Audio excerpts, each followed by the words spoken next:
There's a Latin phrase called in media res, which loosely translates to in the middle of things. So, how does that apply to copywriting? The idea is that you can use in media res to really hook your reader in.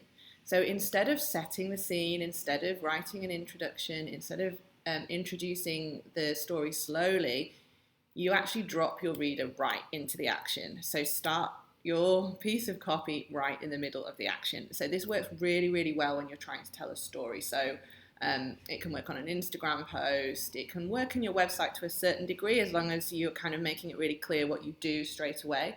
But where it really comes into its own is in email. So email is a really great format for using in media res.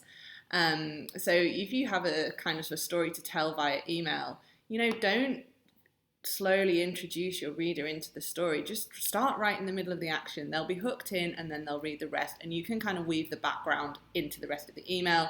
But those first few sentences should just be action packed.